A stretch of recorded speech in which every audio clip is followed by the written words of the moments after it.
Welcome to Beyond the Scoreboard, episode 10. We hit the 10 mark, and we're going to talk about the NFL and college football once again. Week one just almost wrapped up. One more game tonight to go, the Giants and Cowboys for Sunday Night Football, but the first slate of games is over, and we'll have reactions to that, standout players, and some overreactions as well.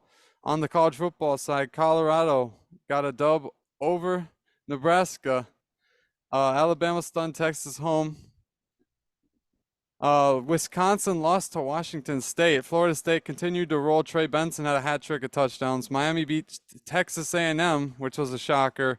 Michael Penix continued his dark horse Heisman campaign with 409 yards and 3 touchdowns in a massive win. And we'll jump right into it. The Chiefs fell on opening night of the NFL season to the Lions at home. And Jared Goff, solid play. Patrick Mahomes couldn't really get any help from his wide receivers. What are you guys' takeaways from that game? No, I think it was a good game. I think the Chiefs are in it the whole time. They're obviously missing some key players in Travis Kelce and Chris Jones.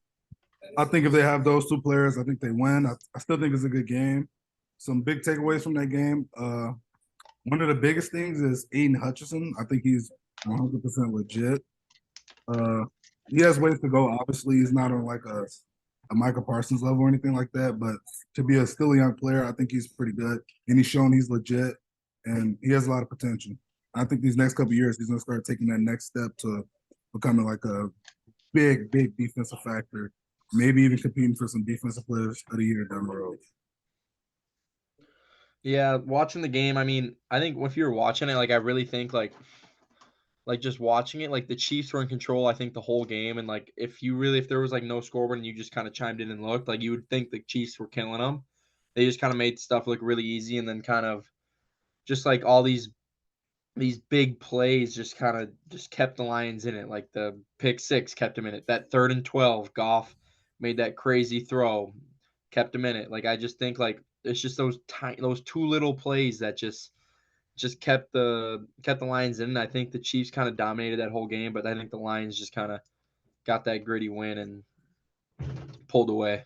Yeah, And and just on that yeah, Aiden Hutchinson point, 7 QB pressures and couldn't get the quarterback down, but was really giving Mahomes trouble all night, giving the offensive tackles trouble all night, and just an impressive performance from him. That's the most he's had in his NFL career so far. So it's interesting to see that defense come together for the Lions and see how they use Jahmyr Gibbs and David Montgomery in that new backfield after pretty much swapping the backfield tandem they had last year in Jamal Williams and DeAndre Swift for 2 great players once again in that backfield and just replenishing, and then also adding Sam Laporta having a solid first game in the NFL, 5 catches, 39 yards, and filling in nicely for that TJ Hawkinson role, who's now at the Vikings, but they didn't have to pay him. They're just paying him that rookie salary. But then we'll get to the slate of games today. The Browns utter domination of the Bengals in week one, 24-3. Watson and Burrow struggled a little bit in the weathery conditions, a lot of rain pouring down on them, windy as well. And Nick Chubb and Jerome Ford just took it to the Bengals defense. What are you guys' thoughts on that game? I think the weather just doesn't it didn't play into their playing style at all. I don't think they're gonna have a very good running game at all this year. I mean, they have really good receivers, and I think that's gonna be a big part of their game. And if there's more games on the road where it's windy and rainy, I think they're gonna struggle again. I just think if it's nice weather and Joe Barry can get in a groove, he can pass the ball, they're gonna have success and they're gonna be in shootouts, and I think they'll win a lot of those shootouts. But if it's got to be run and pound, and I think they're going to struggle with that. Because, I mean, the O line has got better every year, but it's still not great. Joe Mixon,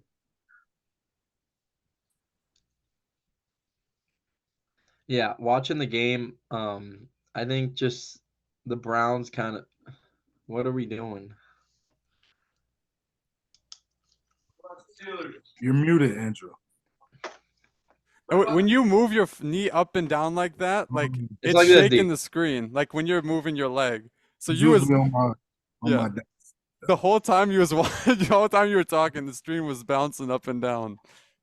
Yeah, just don't post nothing about that. All right. Okay. Yeah, just talk again about what you were saying for about the Bengals and the weathery condition. All right, go ahead. No, but as far as the Browns and Bengals game, I feel like the weather didn't play into their playing style. I think they're gonna struggle running the ball all year. Offensive lines got better the past 2 years, but it's still not great. Joe Mixon, I think he's a good receiving back. He's a good goal line back, but he's not going to be great just pounding and running the ball all game behind that O line. And I think that's what they have to do today. They're going to struggle with running the ball. It's definitely going to be a problem for them running the ball. You saw it there. They had added Chase Brown as well, trying to fulfill that second backup running back role, what they had with Samaje Perine, and it did not go as planned. Not a lot of rushing just overall in that game other than on the Browns side. And then the defensive side, they just couldn't tackle Nick Chubb and Jerome Ford. It was Who is the second running back now? for the Bengals or the Browns. The Bengals. It's Chase Brown from Illinois, if you remember him. I don't know if you watched the college football last year, but he was like one of the best big running backs in the Big Ten after He didn't Blake get any Corum. carries. He didn't? No carries. It Getting was Chris snaps Evans at who all. was the Did he backup. play? Yeah, I Oh. guess Chris Evans, yeah. They were saying it was going to be Brown heading into the season, but I guess he wasn't ready for the work. Same with Devon Achane, who the Dolphins were high on. He was a healthy scratch today from the game, and they played with Salvin Ahmed after letting Myles Gaskin go as well. But in terms of Myles Gaskin, we'll get to the Minnesota Vikings and how they blew the games utterly at home to the Buccaneers earlier today. First slate of games. Vikings had it going in the first half. Kirk Cousins over 200 passing yards in the first half. Justin Jefferson running all over the defense then. And the turnovers and the inability to get stops on defense were the thing that plagued the Vikings once again, and it turns out to be a 3-point loss. What are your guys' reactions to that game? I think that game just kind of goes to show, like, I mean, the Buccaneers took care of the football. Baker, no picks. I mean, just kind of played a clean game. He didn't do anything special. 173 yards. Didn't do anything special. Was only sacked once. I mean, the run game wasn't even that productive, but I think they just played a clean game and I mean, they punted the ball. Defense kind of, like, they never took any huge chances that were going to, like, cost them in the end. They just kind of kept the game going, kept it going. Like, they just stayed in it the whole game, and then I think they finally just kind of pulled away. I mean, they got that field goal at the end there, and then they got those first downs, which is kind of embarrassing for the Vikings D. I mean, Brian Flores, I mean, they had multiple chances to stop him, and they just couldn't get a stop. Yeah, especially with 2 minutes left, that 3rd and 10, like, it's going to be a pass. They can literally run out the clock with a first down, and you let Godwin break an out route and is pretty much wide open, honestly. It was literally the easiest throw and catch you're going to have, it looked like, on the field. And for Minnesota on offense, like, the struggles in the red zone, it just looked, you get inside the 10, you should be able to punch that in every time with Justin Jefferson, a strong back in Madison, and Kirk Cousins, who's now very experienced as the quarterback of the Vikings. You expect the team to be able to punch it in. And that's a similar problem to what the Gophers had. I was at the game last night. They got into the red zone, I believe, 7 times, only scored 3. And that's in terms of like field goals. They only got 1 touchdown, but I digress. But it's rough to see when you get into the red zone that many times and your team comes away with 17 points. And the problem, I wouldn't say it was the defense of that game. Like 20 points in the NFL, Yeah. that's not that much. You should be able to score more than that with I would say it's more like the turnovers and just like they just couldn't really, like, the second half was just so stagnant and just kind of all over the place. Like, they didn't really find the rhythm or nothing on offense. Yeah. Yeah, I pretty much agree with both of y'all. I mean, I don't think the Buccaneers did anything special. I think they just made all the right plays, and their receivers caught all the balls they were supposed to catch. Baker Mayfield, he was poised. He completed all the throws he was supposed to complete, pretty much. Like they played a pretty clean game, and the Vikings is the Vikings. I think Madison is not as good as I thought he would be. Not even So close. I I think don't the know why Vikings- people thought he was good. Yeah, I mean, I didn't He think he was definitely showed some flashes. I would say the blocking on offense, on the offensive line in terms of run blocking is not as good as it was the past few years. I think it took a step back, and that's worrisome to see because it's either it took a major step back or Dalvin Cook was just a lot better than people were giving him credit for. And Yeah. it'll be interesting to see how that works its way out throughout the season. But also on the other side of the ball, like Baker Mayfield, like you think of Baker Mayfield, you think of tough, gritty play, and that third down run, I believe it was, like down that Hmm. sideline where he just runs through, almost gets his head torn off, and is able to get the first down and pretty much put the nail in the coffin for the Vikings. That's It what just it is. shows you, yeah, it just shows you what Baker brings to your team as your quarterback.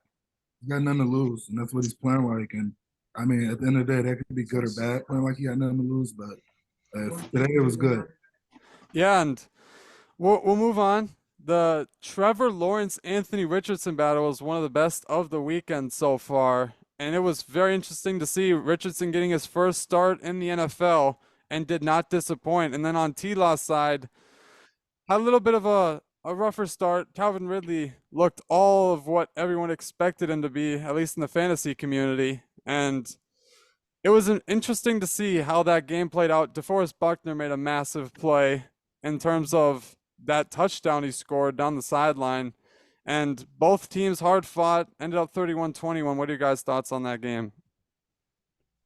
I think that game just. I mean, Richards, yeah, I think they got something to look forward to. I mean, 10 carries, 40 rushing yards, touchdown. I mean, can't complain about that. And then, I mean, the passing, he was all right. I mean, kind of a terrible QBR, but I mean, with like a rookie quarterback, I mean, you can't really expect so much. But I think that he showed flashes, and I mean, they stayed in it with a good team. I think the Jaguars will be good this year. So I mean, they were in it kind of the whole time, and then the Jags kind of just pulled away at the end. I mean, they had opportunity to win, but I mean, with a rookie quarterback, it's going to be tough to pull those kind of games out. But I think they have something to look forward to. Well, one thing I want to add for the Richardson thing, it's bad. It might be a bad QBR, but 24 for 32 is 75% completion percentage, and he hasn't been doing that at all really in his career in college and in preseason.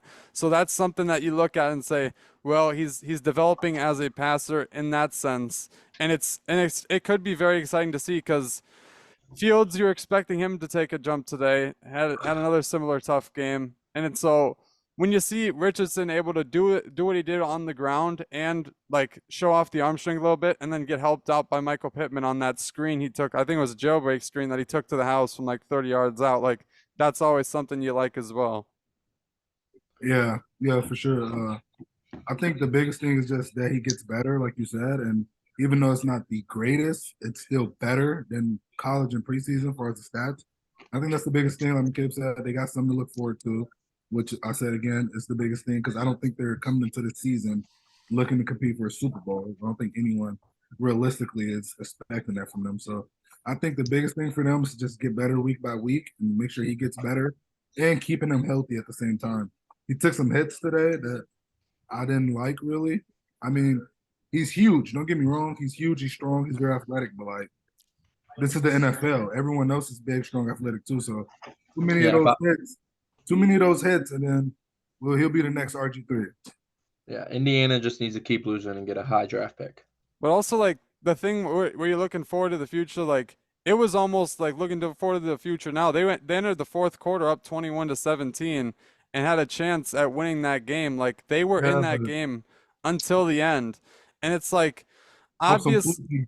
some fluky stuff though. Like the Jaguar, he picked the ball up, got a punch. Like they was in it on some fluky stuff. That's why I'm not like. Well, even with that touchdown taken away, they're down 3 points entering the fourth quarter. Like no one expected a team led by Anthony Richardson going up against Trevor Lawrence, who people are expecting to be a top 5 quarterback this year. Like I feel like people were counting them out way more than they showed in terms of just to play on the field in that game. Oh yeah, for sure. They definitely played a better game than probably a lot of people expected them to. And that gets us to one team that had lofty expectations in the preseason and walked into, I want to say, domination by the 49ers, but that's kind of what it was for the first quarter at least. It was 20-0, and it never got any closer in terms of the score line. The 49ers won it 30-7 over the Pittsburgh Steelers. TJ Watt, very impressive first game of the season. However, that was pretty much all that went right for the Steelers. What are you guys' impressions of that game? You got it, D. Yeah, you go. I just think the Steelers. I mean, coming into the season after the whole little preseason buzz they had going, I wouldn't say I was going for the hype, but like I was thinking they're going to be pretty good, which they still can be. The 49ers are a really good team, but they definitely played way worse than I thought they would. I thought it did way closer game. I know the line was -3 for the 49ers, which I It was thought was it got down to like -1 at the start of the game. which is Like pretty much which is disrespect to the 49ers if you're being realistic. Like the Steelers roster on paper it looks good, but like it's not close to that 49ers roster at all. So like I don't get how that line was so close, but like I said, their preseason buzz is probably one of the bigger reasons for the line being what it was. And I think they fell well short of what people expected them to do today. you got anything, Andrew, or do you want me to go? I think it was I enjoyed watching the game in the sense that I like what I saw from Pickens in a game that really didn't matter because it had pretty much turned into just like some practice reps. But like Garbage rail. yeah, like after the 20 points straight away, like Pickett really struggled. I think the first quarter you saw just the inaccuracy, like that's something I would expect from a sixth-year quarterback in Trubisky who's being their backup and isn't going to start for the rest of the season. That's not what I'm expecting from a second-year quarterback that they're putting all their trust and faith in as a franchise quarterback. So I was a little worried about that. And then on the other side, Purdy showed everything you'd ever want to see in a quarterback in the Shanahan system.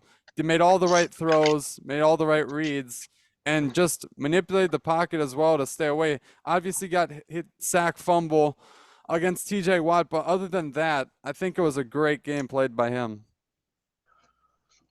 Yeah, watching the game, I mean, it was tough. Like my stomach is still hurting from just how crazy that game was. I mean, nothing. They literally couldn't do anything. Couldn't run the ball. Couldn't pass the ball. Like, I mean, the defense was all right. I mean, I wouldn't even say they were good. Like they just big play across the middle, big play across the middle, big play across the middle, 50-50 ball caught. Like literally they didn't do anything. The only one that showed up today was TJ Watt. And I mean, I think he always will. And I mean, Pickett, he looked terrible. Like he literally I don't think I don't think I'm ever gonna watch a preseason game again because it will just get my hopes up for nothing. Because he looked amazing in preseason, but that means nothing. I mean, Najee had some good runs. He had a 24-yard run that kind of bounced around, got outside, got around the corner. But other than that, that was really the only decent play I saw. I mean, no one really had any. I mean, Pickens had a little hurdle I saw, but I mean, TJ Watt, 3 sacks, ties the Steelers' single game record. Kind of wish he would got one more to break it, but I mean, you literally can't ask for anything more. He got a turnover, forced another fumble from Purdy, but he didn't get that one. I mean, yeah, it was embarrassing. And then on the 49er side, CMC obviously just tore the Steelers up. He's obviously the clear number 1 RB in the league, I think, just the way he can run the ball. And then also everyone knows about him catching the ball. And then on the defense side for them, yeah, Nick Bosa. People who have him over TJ Watt coming in the season just ridiculous because that's just it's not even close. Why? Because TJ Watt had a better game. There I will be mean, Bosa didn't do anything. You know that there will be a week where Nick Bosa has 2-3 sacks. No, There will be a week, and then TJ Watt has 1 or none. You realize there will be a time where that happens, right? there's not going to be a What are time you that gonna he say will have then? 3 sacks. So, and TJ Watt had a great game. Don't get me wrong. Like he is good. Though. He's legit. Like, he's so good. But like, he's way better. Okay, and also, but hey, better than. It's not even close. Crazy. No, but you literally said Minka was better than Nick Bosa. Yes. Boy. No, stop, bro. Stop. Are you serious? You just don't like Nick Bosa for some reason. I don't know. I just think he just won the flukiest Defensive Player of the Year award in a very long time. That doesn't mean he's not one of the best players on defense in the league. Like he's better. Like I understand Minka had 6 interceptions last year, but that doesn't make him better than an 18.5 sack and double-digit sack in I think the last 3 seasons. Like, you know how many guys get double-digit sacks? Like Highsmith had 15. And that was the first, sacks. but that was literally the first season Minka's had over 5 interceptions in his career. Okay. Okay, so let's chill out about that talk, and we'll move on to another game. I wanted to add this one because it just finished and it was a very good one. The Patriots and the Eagles just wrapped up Well, 25-20, and it started out 16-0. Eagles looked like they were going to control and dominate the game, but then Mac Jones put honestly on a show against one of the best defenses in the NFL. 54 pass attempts, 316 yards and 3 touchdowns, outplayed Jalen Hurts in the game. It looked like the Eagles offense went into just coasting mode halfway into this one, and the Patriots fired back, came down to the last play. Eagles pulled out a win on Tom Brady's coronation, if you want to say, as he's moved into the Patriots Hall of Fame. What were your guys' reactions to that game? No, first off, the Eagles, part of the reason they got into that big lead with that pick six is due to weather. And I get it. Football is played in rain, sleet, or snow, no excuses. 100%. The Eagles played in it too. I get that. But the pick was tipped. It was rainy, it was slippery, whatever the case may be. If they don't get that pick six, it's a whole different ball game. I mean, things could have went different for the Patriots also, of course. But my point is, like, Mac is legit. The defense is always legit, obviously. We just need to find a wide receiver one. I don't know why we picked up Juju Smith-Schuster, but we need to find a wide receiver Kendrick one. Bourne was very impressive. I like what I saw from And Kendrick he could Bourne. be a wide receiver one, but I don't know because I swear to God, Devontae Parker had 2 or 3 games like that last year, and we thought he could become a wide receiver one, and then it falls. And also he's gonna get shunned by Bill Belichick at some time during the season. It seems like he hates him for some reason. Who knows, bro? But it's like they show up for a game, and they fall off the planet of the earth for 5 weeks, and then show up again. So it's like we need to find a true receiver. No, but what did I tell you? You know, Rondre Stevenson's going to be your leading receiver on the year once again. fine, I'm cool with that. I got him in fantasy. That's fine. I'm not complaining. But as far as winning, we need an actual receiver. Like you can't win anymore in this new era of football without passing the ball. So what you've seen today, Bill Belichick is never. How many times have you passed the ball 50 anything? Yeah, He doesn't do it a lot. it was a good thing though to see that and see Mac Jones get that volume in terms of passing game, to see what he can bring to the table. And it was honestly an interesting game because it went completely in the favor of Philadelphia, and then the Patriots fought their way back, but the Eagles were able to hold them off. And it brings into question, in my opinion, like, are the Eagles going to do that later in the season? Because Bro. are they going to coast during a game to where they're up? And it's just like, if you do that against a team like the 49ers, they're going to shut you out because their defense is so good on Don't do that that. side of the ball. Are you saying it because they let the team come back in general, no matter who the team is? Or are you saying that because they let the Patriots come back? In general, if Yeah, you you're watch not- the game, all if right. you watch the game, like AJ Brown and Devonta Smith made plays, and it was like 19-3 or 19-0, and then they stopped throwing the ball. Dude, Dallas Goedert didn't even have a catch today. Like you can't have one of the better tight ends in the league in terms of receiving and not even target him, and then you can't have your two, like, I'd say almost all pro caliber receivers in Devonta Smith and AJ Brown. None of them have near 100 yards, like 79, and I think it was like 47. Like, I don't think that's good. Like, but I mean, how many times did they pass the ball? Do you have that? I can Yeah. look that right now. 'Cause, Jalen Hurts threw the ball passed it. 33 times. Yeah. okay, so That's enough to get It's enough. volume with that passing offense. it is enough. But again, you got to remember for the first quarter and a half, first 2 quarters. And what the heck happened to DeAndre Swift, man?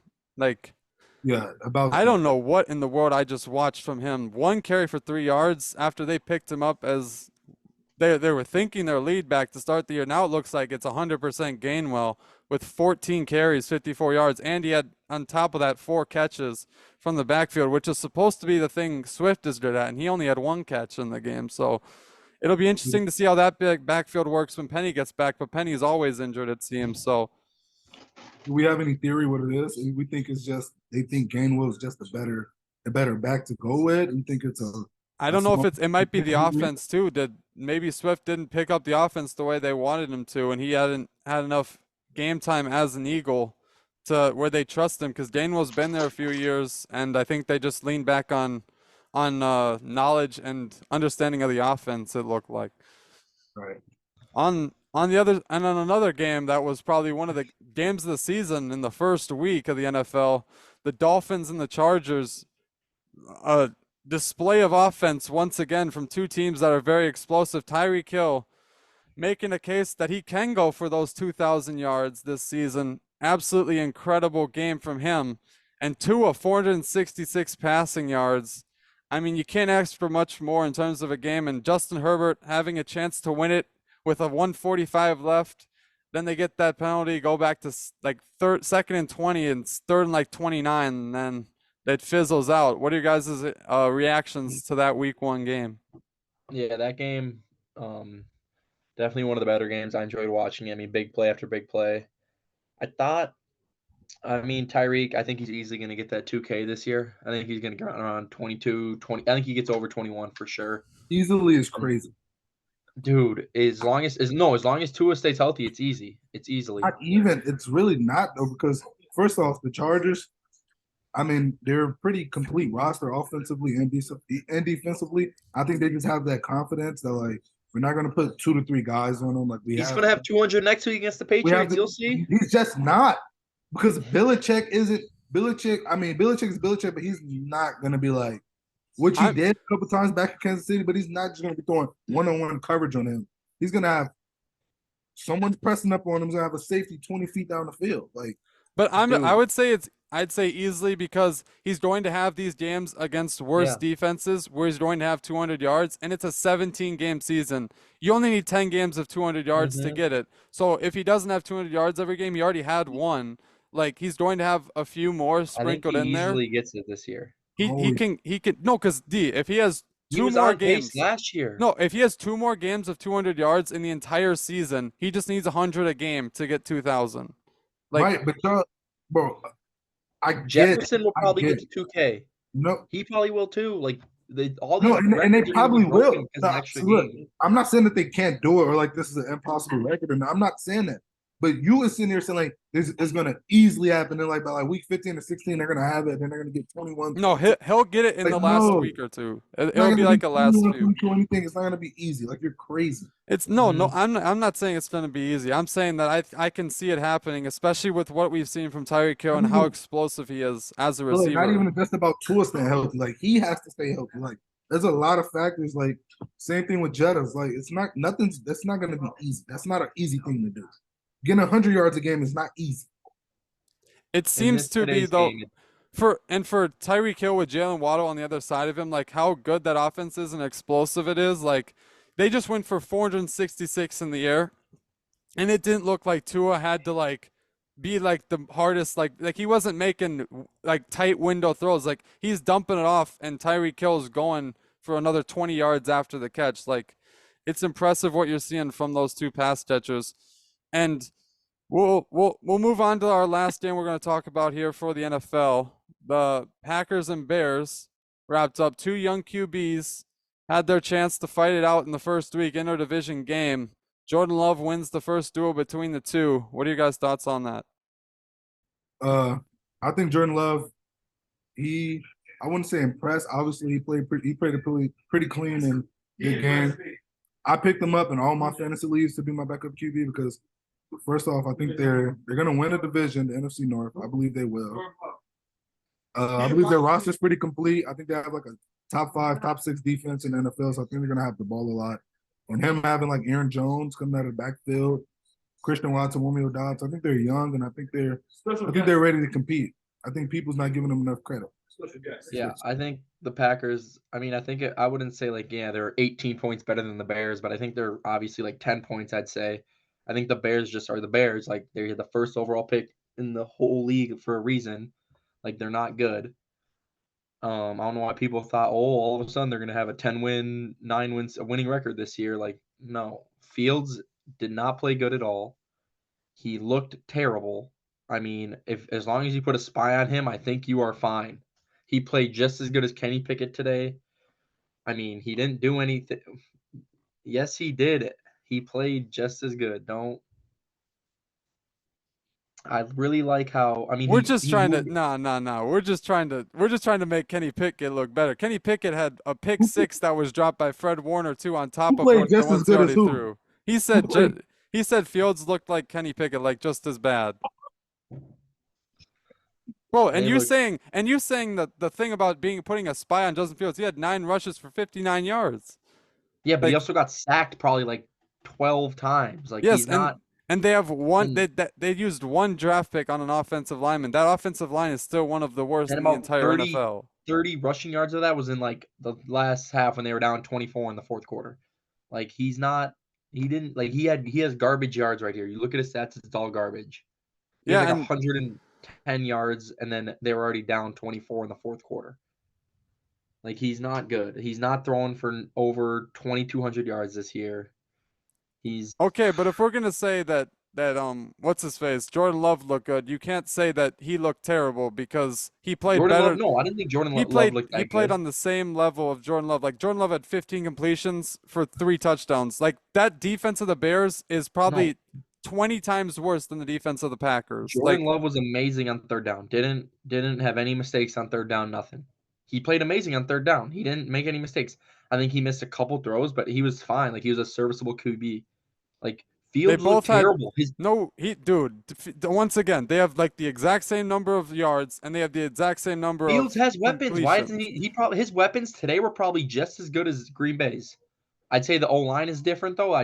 For sure different. And But running backs. Like Aaron that Jones and I mean dude, that Herbert and one Deontay of Kenny his Foreman. Pickett is in the bottom 30 worst QBs in the fucking league. Let's just get that straight.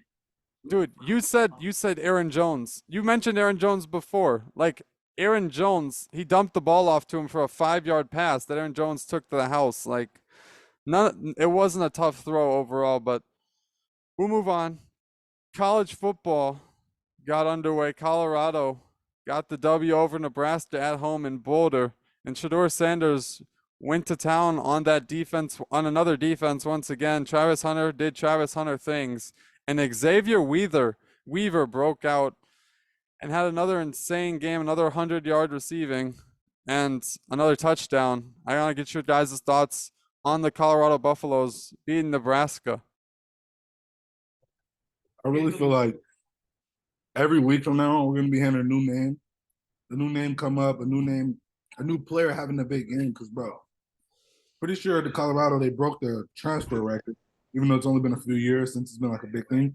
But I'm pretty sure they broke the record for like most transfers in like an off season or like a semester or whatever. And I feel like there's so many players they have. Like players are just waiting behind players, waiting to get their shot, waiting to get their opportunity. I watched the press conference of Coach Prime the other day, and he says it starts in practice. You getting your shot on the big stage starts in practice. So it's like as they practice more and as players prove themselves more, there's gonna be more faces popping up, more names coming up, of players having big games outside of the Shadors and outside of the Travises. Obviously, them players are gonna have to play up to their ability to keep winning. But bro, I think that team, I think they have a bright future ahead of them, especially the next couple of years. I still can't figure out what I think their ceiling is for this upcoming Yeah. season. But I don't know. It's really fun. Like I wake up on Saturday mornings like excited to watch them. So I think that's a big thing. Like I wouldn't say Coach Prime saved college football because I'm not sure like where No. when people say that. No. Like, but he's definitely made it a lot more intriguing. Yeah, it's definitely good for college football. Like for sure. It's definitely good for it. I think But it yeah, brought I think it brought more attention from people who don't regularly watch college football. I think it gave people a reason to tune in on Saturdays because not only was he a face like that everybody knows, like Deion Sanders prime time, it's just been something that every single person can relate to, has a memory of, or just has seen him play. And the funniest thing is like it's the perfect combination for him and Travis Hunter because he understands Travis Hunter as a person, as a player, and as an individual, just overall. Like he did what Travis Hunter did. He was an MLB good player. He played like I think it was like 5 or 6 seasons in the MLB and played in the NFL at the same time. So he understands the toll it takes on the body. He understands how much he needs to play here and there, and he talked about it. Like I know when he needs a breath in practice. I know when he needs to come out in the game. So it's like that already there makes me just know like he's going to be a good coach. He understands his players, and also like that team is just so talented just overall. Do we know what the snap count was for Travis Hunter this week? Did it go down from last week? I would bet it did. I would bet it did just because also they like that second half. I feel like they didn't even need like to play him. That was just like Jeff Sims just kind of handed Colorado that game. I don't know. He did the same thing against Minnesota in the first week, like 6 turnovers in 6 quarters. You're never gonna win playing like that. Jesus, So yeah. No, for Yeah, I sure. think they both go undefeated. I think that Oregon game is going to be a good game when they go to Oregon, Colorado. So, I mean, next Oregon weekend they play. almost lost to Texas Tech, man. I Like know. they I did know, but not it's look. in Oregon, though. That's always a tough place to play at. I'm pretty sure TCU is a tough place to play. I think they're going to be Not like undefeated Oregon. It's going. not even close to No, Oregon. I think they're going to be undefeated going into USC. I think they will beat Oregon. That's going to be a tough one. That's a tough one. I think they it is. will. It's a tough one. I I understand hope that. they beat Oregon because that UNC Colorado game, if they're both undefeated, that's going to be like game of the year. Yeah, and Alabama drops a home game to Texas, something that most people didn't expect coming. Nick Saban was ready heading into the game and looked confident with their team's chances, but Quinn Ewers looked like one of the best quarterbacks in the country against that Alabama defense, dropping that deep ball to Xavier Worthy over the shoulder, perfect placement, and not many people talking about Arch Manning anymore in that Texas team. Gets a W in Tuscaloosa. What are your guys' reactions to that game? Yeah, watching that game, I mean, there's the last 3 quarterbacks to go into Alabama and beat Alabama was Manziel, Cam Newton, and then there's one other. I can't think of it. Do you know who it was, Andrew?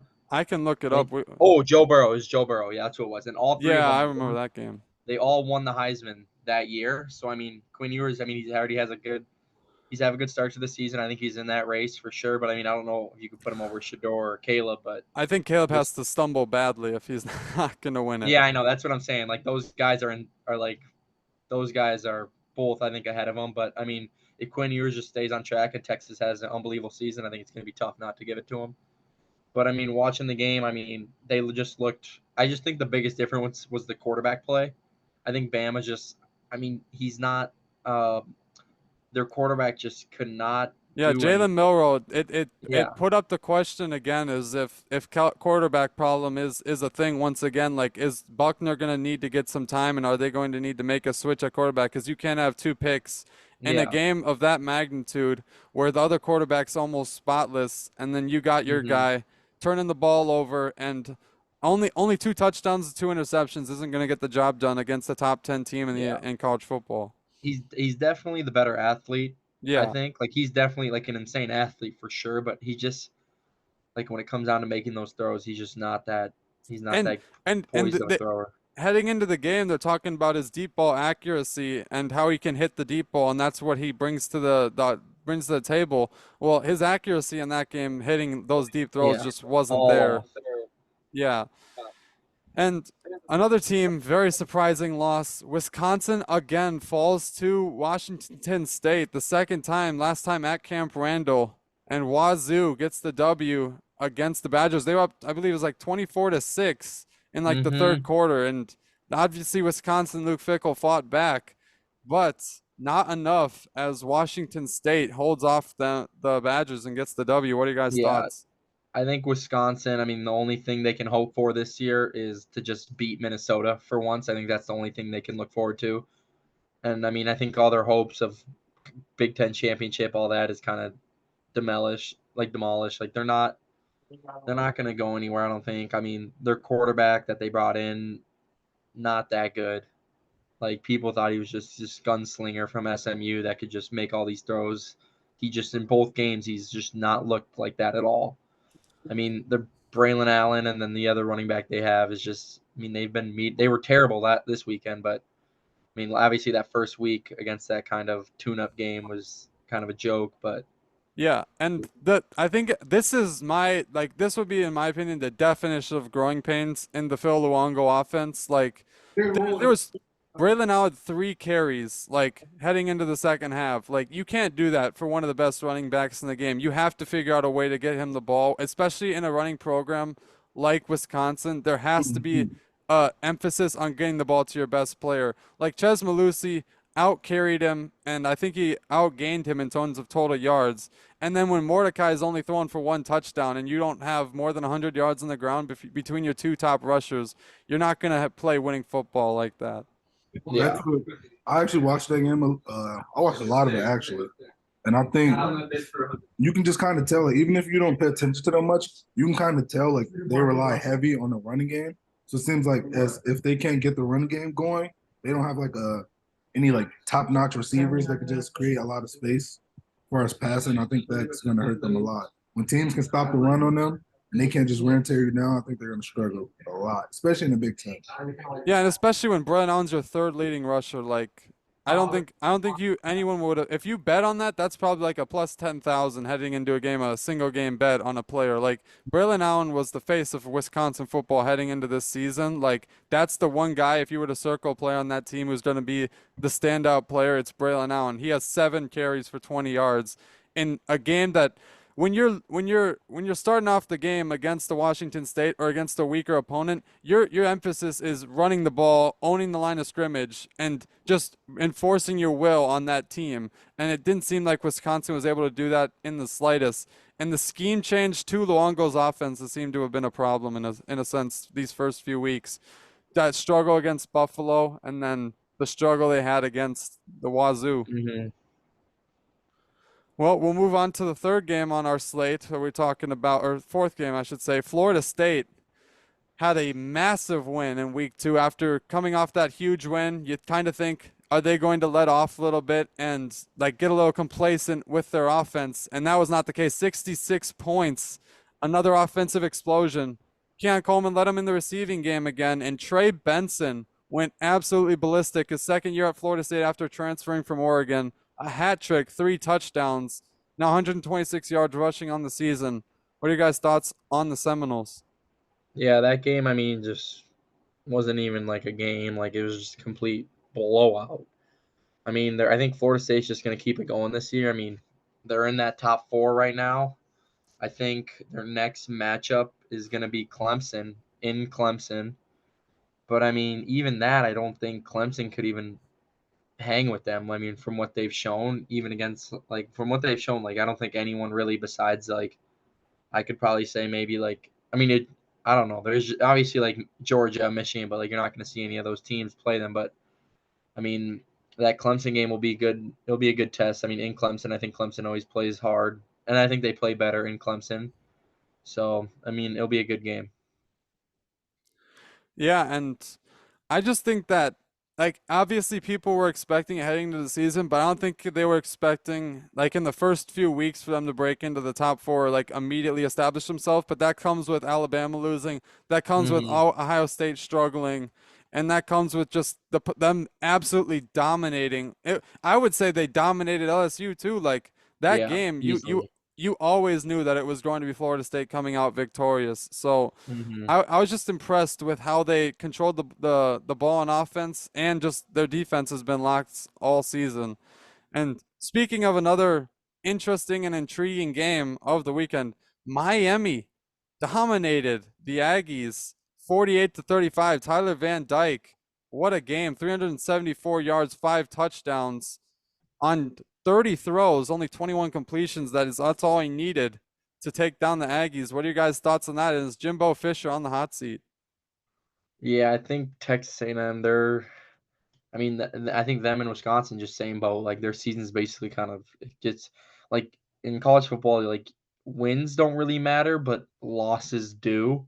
And if you just have a loss, like especially to a team that's unranked and stuff, it can just really just ruin your whole season. Like I get it if it's a loss to like if it's a 1 versus 2 or a 5 versus 3, like stuff like that. But like if you're a ranked team losing to a ranked team, like it honestly ruins your whole season and it's tough to fight back. Like you're gonna need to just kind of win out basically. Miami is And ranked now, obviously, after that win, though. yeah, They're in the yeah, top for sure they'll 25. be ranked now because they've had two It's solid same, ones. yeah, same thing that happened with Duke when they beat Clemson in the first week. They were already on like that bubble, and then they beat Clemson and they Yeah, moved they are in. on the bubble, but yeah, now they'll hop in. I mean, I think they're gonna get in. I mean, they got Miami's gonna be. I think they're gonna be. They got some good games. Like they play North Carolina this year in North Carolina. That'll be a good game. I mean, both teams I think are similar. And then Yeah, I mean, yeah. yeah, So it's interesting to see though with Miami. It's Mario Cristobal coming back to his alma mater, and has it during this first part of that game, it seemed like Texas A&M was going to dominate and was going to win that game and head out with a W. And then Mario Cristobal and his team turned it around and just started enforcing their will through the passing game. And Tyler Van Dyke barely stepped wrong throughout that entire game, and that's all you need is when a quarterback's on like that. Like 21 for what's that 70% completion, 66 something like that percent completion percentage, and 374 yards. That's all you need when you're scoring 48 points and your defense is solid against what was a pretty good Texas A&M offense. And speaking of good offenses, Washington, the Huskies, continued to put on a show on offense. Michael Penix, 28 for 38 passing, 409 yards, and 3 touchdowns to go with it. And they obliterated Tulsa, who people thought were going to keep it a lot closer than they did. What's your guys' thoughts on Michael Penix? Yeah, he's solid. I mean, I don't think Washington's going to do anything crazy this year, but I mean, yeah, well, the performance he's doing, I think it's building up his draft stock, and I mean, he's kind of making a name for himself, but I don't see Washington doing nothing like insane this year. So yeah, I don't know. I mean, I haven't watched too much of him. Yeah, well, Penix on the season now, he has 859 yards in 2 games. That's 430 yards per game with 8 touchdowns. So he's averaging 4 touchdowns per game and then 1 interception. So that's 8-to-1 interception to touchdown ratio. And his rating's at 196.9. Like, you're not going to see many better quarterbacks throughout the landscape of college football. And right now it seems to be Caleb Williams and then Shedeur Sanders and Michael Penix are on that number 2 slot. So it's interesting to see Washington came into the season as a 10, 11, 12 ranked team in the country and were by most people who they thought, and they're just working their way up in the rankings each game that they continue to get commanding W's. And that'll do it for episode 10 of Beyond the Scoreboard. A good weekend of football, the first weekend of the NFL, second weekend of college football. And we'll see y'all next time. Thanks for tuning in.